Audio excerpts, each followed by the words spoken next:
حضرت یونس علیہ السلام کی قوم وہ منفرد قوم ہے جس پر عذاب الہی نازل ہوا تو اس نے توبہ کر لی، لہذا عذاب الہی ان سے دور کر دیا گیا۔ ارشاد باری تعالی ہے۔ ترجمہ: پھر کوئی بستی ایسی کیوں نہ ہوئی کہ ایمان لاتی تو اسے اس کا ایمان نفع دیتا، سوائے یونس کی قوم کے۔ جب وہ ایمان لائی تو ہم نے دنیا کی زندگی میں ان سے ذلت کا عذاب دور کر دیا اور ایک مدت تک فوائد دنیاوی سے ان کو بہرہ مند رکھا۔ سورہ یونس آیت نمبر 98۔ حضرت یونس علیہ السلام قوم سے مایوس ہو کر علاقہ چھوڑ گئے تو اللہ نے انہیں مچھلی کے پیٹ میں قید کر دیا۔ اس وقت یونس علیہ السلام نے اپنی غلطی کا اعتراف کرتے ہوئے نجات کی التجا کی۔ ارشاد باری تعالی ہے۔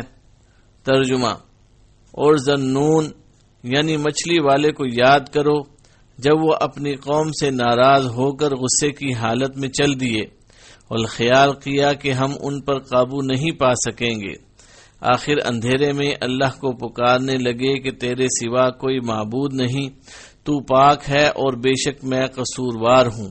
تو ہم نے ان کی دعا قبول کر لی اور ان کو غم سے نجات بخشی، اور ایمان والوں کو ہم اسی طرح نجات دیا کرتے ہیں۔ سورہ انبیاء آیت نمبر 87-88۔ اللہ تعالی نے آپ کی پکار کو قبول کیا اور آپ کو قید سے نجات دے دی۔ ارشاد ربانی ہے۔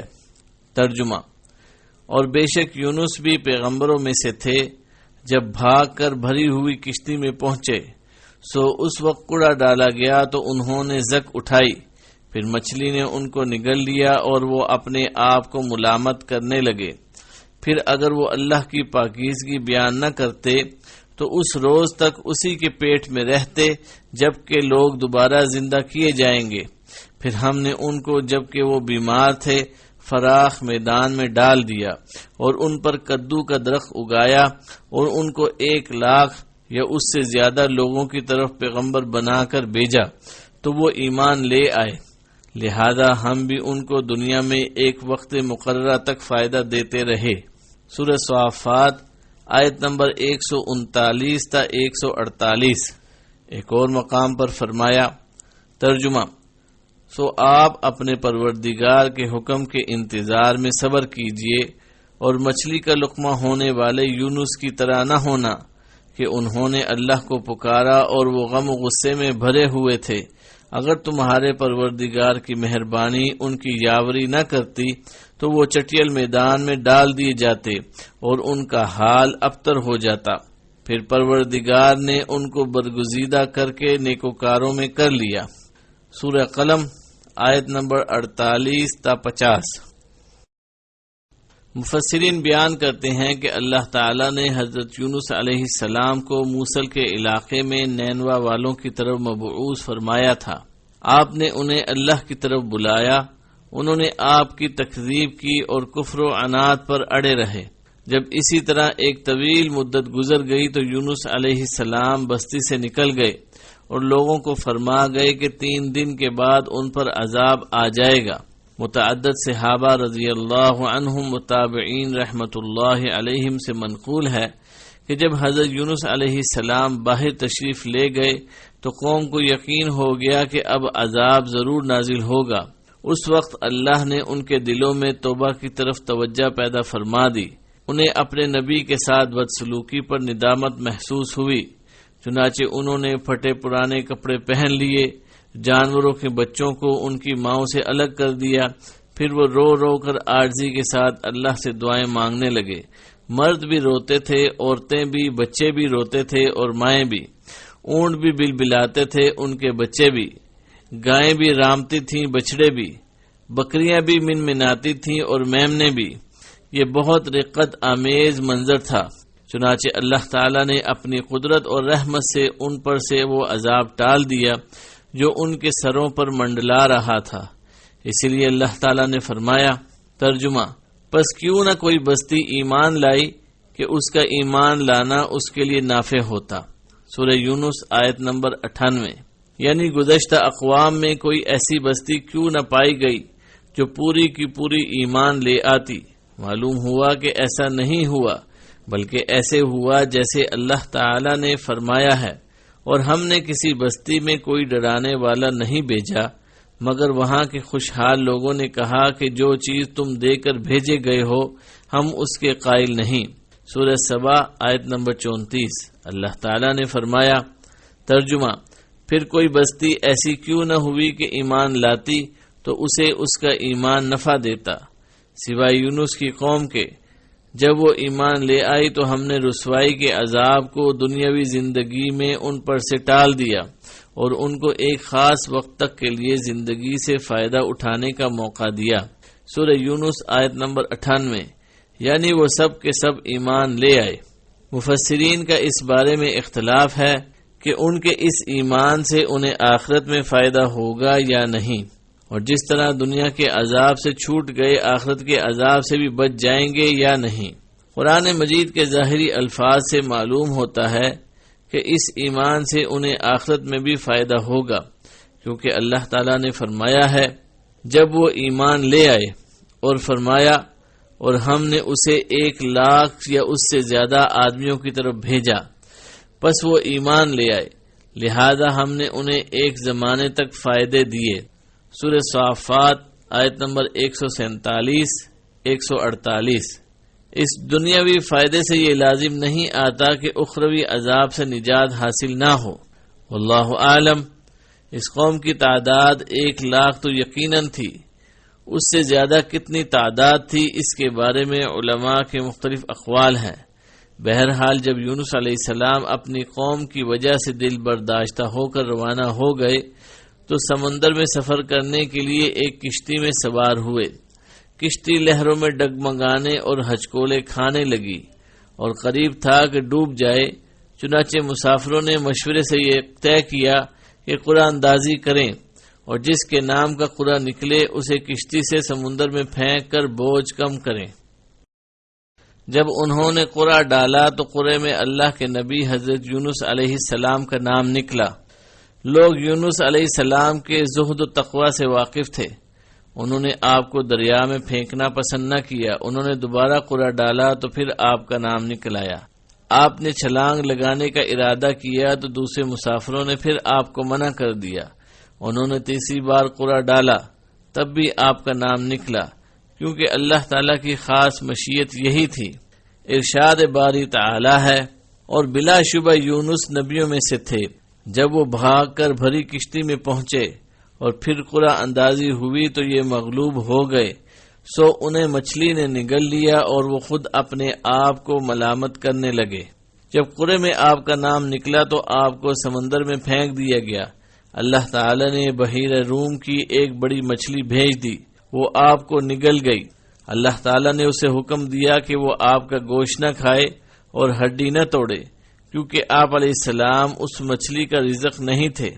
اس نے آپ کو لے کر تمام سمندروں کا چکر لگایا۔ بعض علماء نے بیان فرمایا ہے، اس مچھلی کو اس سے بڑی مچھلی نے نگل لیا تھا۔ جب آپ مچھلی کے پیٹ میں پہنچ گئے تو آپ نے سوچا کہ آپ فوت ہو گئے ہیں، لیکن آپ نے اپنے اعضاء کو حرکت دی تو اعضاء نے حرکت کی۔ تب آپ کو معلوم ہوا کہ آپ ابھی زندہ ہیں، چنانچہ اللہ کے لیے سجدے میں گر گئے اور فرمایا، یا رب، میں نے ایسی جگہ کو تیرے لیے مسجد بنایا ہے کہ اس طرح کے مقام پر کسی نے تیری عبادت نہیں کی۔ مقصود کلام یہ ہے کہ مچھلی آپ کو لے کر گہرے سمندروں میں گھومنے لگی۔ آپ نے مچھلیوں کو رحمان کی تسبیح کرتے ہوئے سنا اور کنکریوں سے اللہ کی تسبیح سنی۔ اس مقام پر آپ نے زبان حال سے اور زبان مقال سے فرمایا، جیسے اللہ رب ذوالجلال نے بیان فرمایا ہے، جو پوشیدہ چیزوں سے باخبر اور مصائب سے نجات دینے والا ہے۔ وہ ہلکی سے ہلکی آواز سنتا ہے اور بڑی سے بڑی دعا قبول کرتا ہے۔ ارشاد باری تعالی ہے۔ ترجمہ، اور مچھلی والے کو یاد کرو جب وہ اپنی قوم سے ناراض ہو کر غصے کی حالت میں چل دیے اور خیال کیا کہ ہم اس پر قابو نہیں پا سکیں گے۔ آخر اندھیرے میں اللہ کو پکارنے لگے کہ تیرے سوا کوئی معبود نہیں، تو پاک ہے اور بے شک میں قصوروار ہوں۔ تو ہم نے ان کی دعا قبول کر لی اور ان کو غم سے نجات بخشی اور ایمان والوں کو ہم اسی طرح نجات دیا کرتے ہیں۔ سورہ انبیاء آیت نمبر 87-88۔ فَظَنَّ أَن لَّن نَّقْدِرَ عَلَيْهِ، اس نے خیال کیا کہ ہم اس پر قابو نہیں پا سکیں گے، کا مطلب یہ ہے کہ آپ نے گمان کیا کہ اللہ آپ پر تنگی اور سختی نہیں کرے گا۔ فَنَادَى فِي الظُّلُمَاتِ، بالآخر وہ اندھیروں کے اندر سے پکار اٹھا۔ سورہ انبیاء آیت نمبر 87۔ اس میں اندھیروں سے مراد مچھلی کے پیٹ کا اندھیرا، سمندر کا اندھیرا اور رات کا اندھیرا ہے۔ ایک قول یہ ہے کہ اس مچھلی کو ایک اور مچھلی نے نگل لیا تھا، اس لیے دو مچھلیوں کا اندھیرا اور سمندر کا اندھیرا مراد ہے۔ ارشاد باری تعالی ہے، پھر اگر وہ اللہ کی پاکیزگی بیان نہ کرتے تو اس روز تک اسی کے پیٹ میں رہتے جبکہ لوگوں کو دوبارہ زندہ کیا جائے گا۔ سورہ صافات آیت نمبر 143-144۔ اس کا مطلب یہ ہے کہ اگر آپ وہاں اللہ کی تسبیح نہ کرتے اور اللہ کے سامنے عاجزی کرتے ہوئے توبہ نہ کرتے اور قیامت کو مچھلی کے پیٹ سے زندہ ہو کر نکلتے۔ دوسرا مطلب یہ بیان کیا گیا ہے کہ اگر وہ مچھلی کے پیٹ میں جانے سے پہلے اللہ کی تسبیح کرنے والے یعنی اللہ کی اطاعت کرنے والے، نماز پڑھنے والے اور ذکر الہی کرنے والے نہ ہوتے تو نجات نہ پاتے۔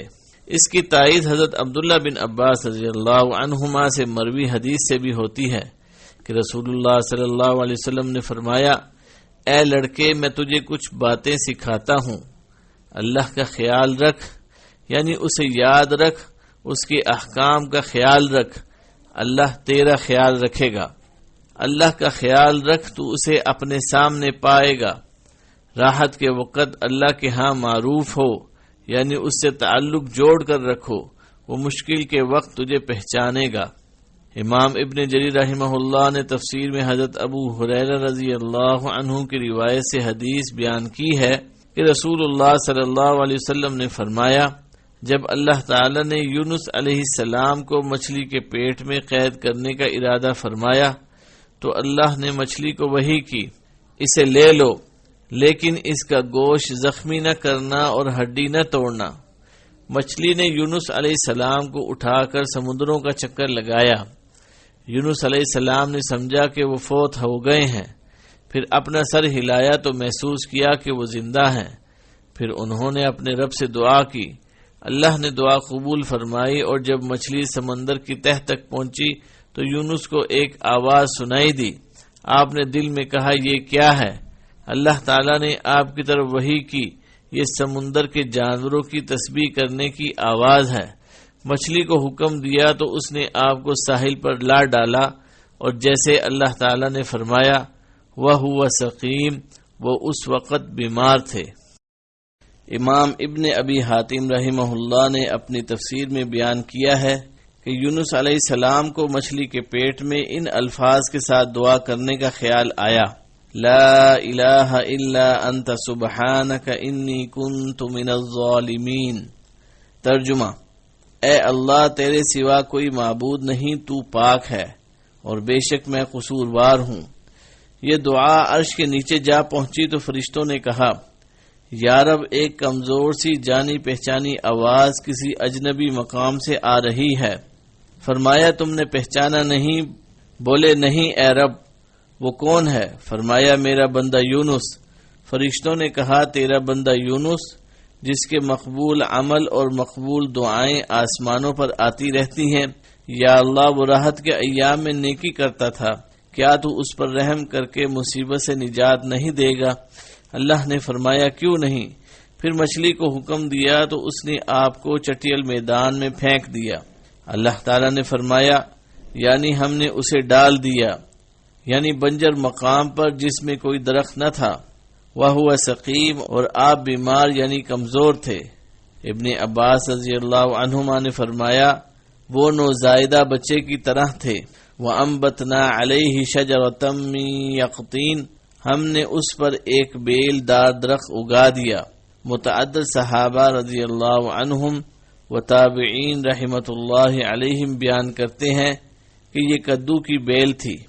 علماء کرام فرماتے ہیں کہ کدو اگانے میں بہت سی حکمتیں تھیں۔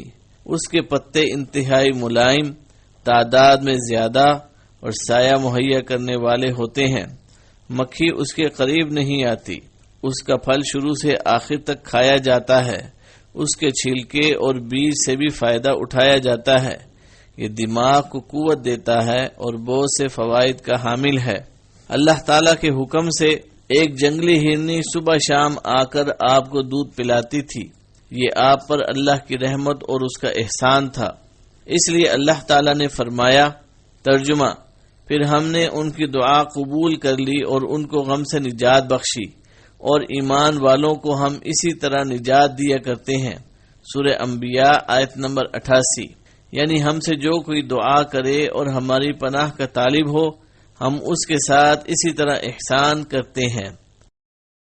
حضرت سعد بن ابی وقاص رضی اللہ عنہ سے روایت ہے، انہوں نے فرمایا، میں مسجد میں حضرت عثمان رضی اللہ عنہ کے پاس سے گزرا اور سلام کہا۔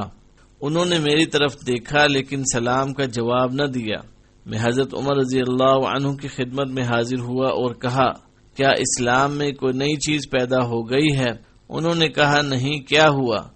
میں نے کہا، میں ابھی مسجد میں حضرت عثمان رضی اللہ عنہ کے پاس سے گزرا تھا، میں نے سلام کہا، انہوں نے میری طرف دیکھا لیکن سلام کا جواب نہیں دیا۔ حضرت عمر رضی اللہ عنہ نے حضرت عثمان رضی اللہ عنہ کو بلا کر فرمایا، آپ نے اپنے بھائی کو سلام کا جواب کیوں نہیں دیا؟ انہوں نے کہا، میں نے تو ایسا نہیں کیا۔ حضرت سعد رضی اللہ عنہ نے فرمایا، کیا ہے؟ انہوں نے قسم کھا لی کہ ایسے نہیں ہوا۔ انہوں نے بھی قسم کھا لی کہ ایسے ہوا ہے۔ پھر حضرت عثمان رضی اللہ عنہ کو کچھ یاد آیا، فرمایا، اللہ مجھے معاف کرے، آپ میرے پاس سے گزرے تھے تو میں رسول اللہ صلی اللہ علیہ وسلم کا ایک فرمان دل میں دہرا رہا تھا۔ مجھے جب بھی وہ فرمان یاد آتا ہے میرے دل اور آنکھوں پر پردہ آ جاتا ہے۔ حضرت سعد رضی اللہ عنہ نے فرمایا، میں آپ کو اس کے بارے میں بتاتا ہوں کہ رسول اللہ صلی اللہ علیہ وسلم نے ہمیں پہلی بار دعا کے بارے میں بیان فرمانا شروع کیا۔ پھر ایک بدو آ گیا اور آپ اس کی طرف متوجہ ہو گئے، حتیٰ کہ رسول اللہ صلی اللہ علیہ وسلم اس سے بات مکمل کر کے اٹھ کھڑے ہوئے اور گھر کی طرف چل پڑے۔ میں بھی آپ کے پیچھے پیچھے روانہ ہوا، حتیٰ کہ جب مجھے محسوس ہوا کہ اب آپ میری طرف متوجہ ہوئے بغیر گھر میں داخل ہو جائیں گے تو میں نے زمین پر پاؤں مارا اور قدموں کی آواز پیدا کی۔ نبی صلی اللہ علیہ وسلم میری طرف متوجہ ہوئے اور فرمایا، کون ہے؟ ابو اسحاق ہو؟ میں نے کہا، جی ہاں۔ اللہ کے رسول صلی اللہ علیہ وسلم نے فرمایا، کیا بات ہے؟ میں نے کہا، قسم ہے اللہ کی، اور تو کوئی بات نہیں، لیکن آپ نے ایک دعا کا ذکر کیا تھا۔ پھر وہ بدو آ گیا اور آپ اس کے ساتھ بات کرنے میں مشغول ہو گئے۔ آپ نے فرمایا، ہاں، وہ ذنون یعنی یونس علیہ السلام کی دعا ہے جو آپ نے مچھلی کے پیٹ میں مانگی تھی۔ لا الہ الا انت سبحانک انی کنت من الظالمین۔ اے اللہ، تیرے سوا کوئی معبود نہیں، تو پاک ہے اور بے شک میں قصوروار ہوں۔ جو مسلمان کسی بھی معاملے میں اپنے رب سے ان الفاظ کے ساتھ دعا کرتا ہے، اللہ اس کی دعا قبول فرماتا ہے۔ اللہ تعالیٰ نے فرمایا، اور بلا شبہ یونس نبیوں میں سے تھے۔ سورہ صافات آیت نمبر 139۔ اللہ تعالیٰ نے سورہ نساء اور سورۃ انعام میں انبیاء کرام علیہم السلام کے ساتھ آپ کا ذکر فرمایا ہے۔ رسول اللہ صلی اللہ علیہ وسلم نے فرمایا کہ کسی بندے کو یہ نہیں کہنا چاہیے کہ میں یونس بن متیٰ سے بہتر ہوں۔ حضرت ابو ہریرہ رضی اللہ عنہ سے ایک مسلمان کا ایک یہودی کو تھپڑ مارنے کا واقعہ مروی ہے۔ یہودی نے کہا، قسم ہے اس ذات کی جس نے موسیٰ علیہ السلام کو جہان والوں پر فضیلت دی۔ مسلمان کو غصہ آیا کہ یہودی اشارتاً حضرت موسیٰ علیہ السلام کو حضرت محمد صلی اللہ علیہ وسلم سے افضل قرار دے رہا ہے۔ صحیح بخاری کی روایت میں اس حدیث کے آخر میں یہ الفاظ ہیں، میں نہیں کہتا کہ کوئی شخص یونس بن متیٰ سے افضل ہے۔ اس روایت سے مذکورہ بالا حدیث کسی بندے کو یہ نہیں کہنا چاہیے کہ میں یونس بن متیٰ سے بہتر ہوں کہ مفہوم کے بارے میں ایک قول کی تائید ہوتی ہے، یعنی کسی کو نہیں چاہیے اپنے آپ کو یونس علیہ السلام سے بہتر خیال کرے۔ دوسرے قول کے مطابق حدیث کا مطلب یہ ہے کہ کسی کو نہیں چاہیے کہ مجھے یونس بن متیٰ سے افضل قرار دے، جیسے کہ ایک حدیث میں آیا ہے مجھے نبیوں پر افضلیت نہ دو، نہ یونس بن متیٰ پر فضیلت دو۔ آپ کا یہ اشارت کسر نفسی اور تواضع کے طور پر ہے۔ اللہ تعالیٰ کی طرف سے درود و سلام نازل ہوں نبی کریم صلی اللہ علیہ وسلم کی ذات اقدس پر اور اللہ کے تمام انبیاء کرام اور رسولوں پر۔ حضرت یونس علیہ السلام کے واقعے سے ہمیں یہ درس ملتا ہے کہ اللہ تعالیٰ پر ایمان لانا اور اس سے اپنے گناہوں کی توبہ و بخشش طلب کرنا ہر قسم کے مصائب و محن سے نجات کی کنجی ہے۔ لہذا ہر تکلیف، دکھ، پریشانی اور مصیبت میں غوث اعظم رب العالمین ہی کو پکارنا اور اسی سے التجا و گریہ زاری کرنا چاہیے۔ حضرت یونس علیہ السلام اہل عراق کے ایمان سے مایوس ہو کر انہیں عذاب الہی کی دھمکی دے کر علاقے سے نکلے تو اللہ تعالیٰ کی اجازت نہ ہونے کی وجہ سے مشکل کا شکار ہو گئے۔ اللہ تعالیٰ نے آپ کو بلا اجازت علاقہ دعوت چھوڑنے پر مچھلی کے پیٹ میں قید کر دیا۔ اس وقت جبکہ آپ مچھلی کے پیٹ کے اندھیرے، سمندر کی تہ اور رات کی تاریکی میں مبتلا مصیبت تھے، آپ نے اپنے پروردگار کو ان الفاظ میں پکارا، لا الہ الا انت سبحانک انی کنت من الظالمین۔ ترجمہ: الہی تیرے سوا کوئی معبود نہیں، تو پاک ہے، بے شک میں ظالموں میں ہو گیا۔ سورہ انبیاء آیت نمبر 87۔ ادھر آپ نے اپنی غلطی کا اعتراف کر کے اپنے رب کو مدد کے لیے پکارا، ادھر ارحم الراحمین نے اپنے بندے کی گریہ زاری کو قبول فرما کر نجات کا بندوبست فرما دیا۔ ارشاد ہے، ترجمہ: تو ہم نے اس کی پکار سن لی اور اسے غم سے نجات دے دی، اور ہم ایمان والوں کو اسی طرح بچا لیا کرتے ہیں۔ سورہ انبیاء آیت نمبر 88۔ دوسری طرف قوم نے عذاب الہی کو حسب واقع آتے دیکھا تو ساری قوم بچوں، عورتوں، ضعیفوں اور مویشیوں سمیت کھلے میدان میں جمع ہو گئی۔ سب نے مل کر اپنے گناہوں کی رو رو کر معافی مانگی، خوب گریہ زاری کی اور اپنے رب سے نہایت عجز و انکسار کا اظہار کیا۔ اس پر ارحم الراحمین نے بھی ان سے عذاب کو ٹال دیا۔ ارشاد باری تعالی ہے، ترجمہ: چنانچہ کوئی بستی ایمان نہ لائی کہ ایمان لانا اس کے لیے نافع ہوتا، سوائے یونس کی قوم کے۔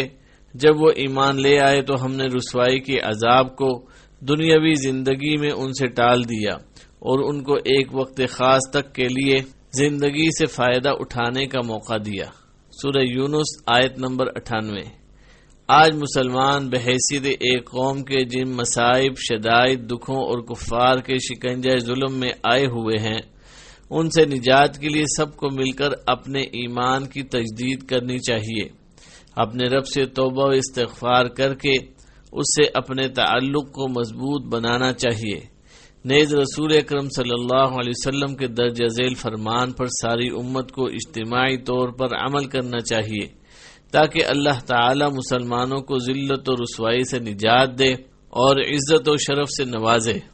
رسول اکرم صلی اللہ علیہ وسلم کا ارشاد گرامی ہے، جو شخص لا الہ الا انت سبحانک انی کنت من الظالمین کے ساتھ اپنے کسی معاملے، مصیبت یا دکھ سے نجات کے لیے دعا مانگے گا، اللہ تعالیٰ اسے قبول فرمائے گا۔ حضرت یونس علیہ السلام کے قصے سے داعیان اللہ کو صبر و ثبات اور عزم و حوصلے کا درس ملتا ہے۔ داعیان توحید و رسالت کو یہ درس ملتا ہے کہ انہیں ہمیشہ ثابت قدم رہتے ہوئے اپنا مشن جاری رکھنا چاہیے، جلد بازی اور عجلت سے مکمل اجتناب کرنا چاہیے۔ اگر وقتی طور پر لوگ دعوت توحید کو قبول نہ کریں، ایمان باللہ کی طرف راغب نہ ہوں یا داعیان کے ساتھ تعاون اور ان کی تائید نہ کریں تو انہیں دل برداشتہ نہیں ہونا چاہیے، نہ انہیں میدان دعوت سے فرار کا سوچنا چاہیے، بلکہ اس مشن کے لیے ہر قسم کی تکلیف کو باعث اجر سمجھتے ہوئے قبول کرنا چاہیے۔ اللہ رب العزت اپنے پیارے نبی حضرت محمد صلی اللہ علیہ وسلم کو تسلی دیتے ہوئے فرماتے ہیں، ترجمہ: پس اے پیغمبر، تم ایسا صبر کرو جیسا عالی ہمت رسولوں نے کیا اور ان کے لیے عذاب طلب کرنے میں جلدی نہ کرو۔ سورہ احقاف آیت نمبر 35۔ یعنی آپ اہل مکہ کی تکالیف کو خندہ پیشانی سے برداشت کریں اور ان کے لیے عذاب الہی کا سوال نہ کریں۔ اس میں اہل ایمان اور داعیان کے لیے بھی صبر و تحمل اور ہمت و برداشت کا درس ہے کہ وہ بھی میدان دعوت میں اسی اسوہ حسنہ سے رہنمائی لیں۔